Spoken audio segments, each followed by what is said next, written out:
Hi guys, this is Omer from MMOHut.com. I'm doing another quick weekly recap of MMO news and announcements for the week ending October 17th. And if you couldn't tell by the video playing, the first piece of news we're going to take a look at is that War of Angels is coming to North America.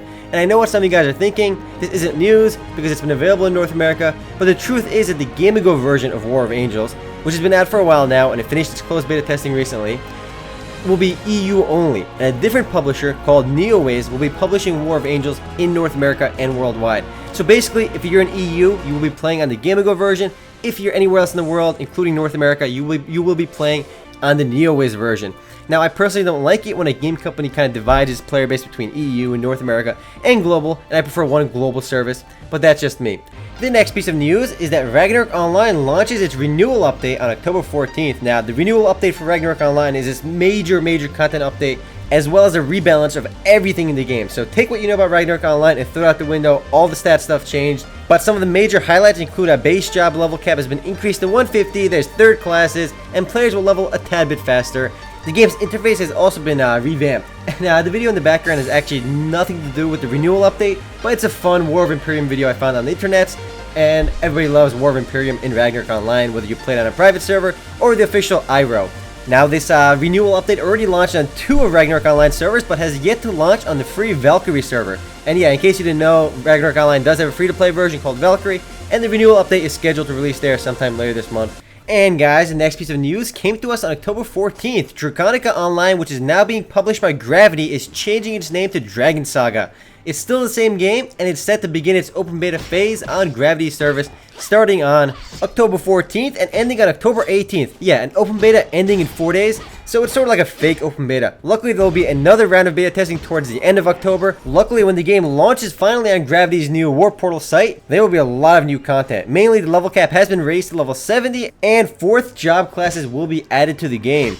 Up next, Atlantica Online celebrates its 2nd anniversary in North America, as the game launched back in October 2008, and since then, it has received over 3 million registered users. Now, in order to celebrate the 2-year anniversary, the game is hosting numerous events for the month of October. Double experience weekends every weekend for October, as well as a bunch of giveaways, including G-Coins and other prizes. The next piece of news is actually another 2nd anniversary celebration. Lunia is releasing a new character, Gaon. Definitely saying his name wrong, but they're releasing a new character to celebrate their 2nd anniversary. Now, this is Lunia's 2nd anniversary on the IG service, and Gaon uses a scimitar as well as a shock spear. And you can actually see some of Gaon's gameplay videos on the Korean version over here, a high-level player playing as this new character. Now, a good thing about Lunia is that the game is still updated pretty regularly, with new characters coming out pretty often. This guy does look pretty OP, but that's pretty normal because you always look pretty OP in these action MMORPGs where you hit everything in AoE. Along with the new character, there are a few events going on. There will be a 30% experience boost every weekend in October, just like Atlantic Online. But this time, it's only 30%. Come on, Iggy. Atlantic's giving me 20%, you guys are giving me 30%. Very similar events though, which is kind of funny. Well, that's it for news, guys, but now we're going to look at some recently launched games. Now, Legend of Edda began its open beta testing on October 14th, and nowadays, of course, open beta means full release almost.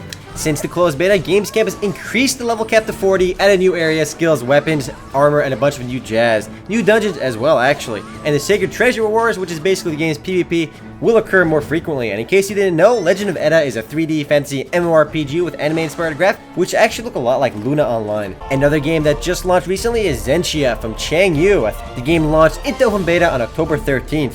The game is celebrating its open beta by introducing a bunch of new content, including new instances, minigames, mounts, and more. Now, probably the coolest part about Zenshia is its 22+ characters and 8+ classes. Now, that's a lot of variety.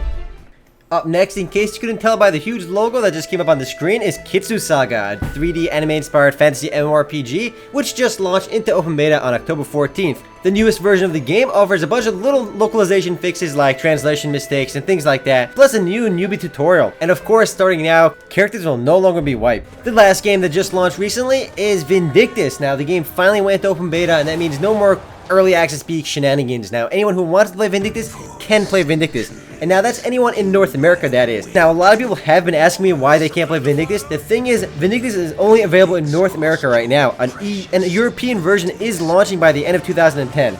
And yes, if you can't connect to the North American version, it's because you are IP blocked. Now, when you get a chance, I strongly recommend you watch the trailer in the background right now. The full version is up on the MMOHut.com YouTube channel, and it's actually an awesome trailer. You should just watch it anyway, because I think it's really well done.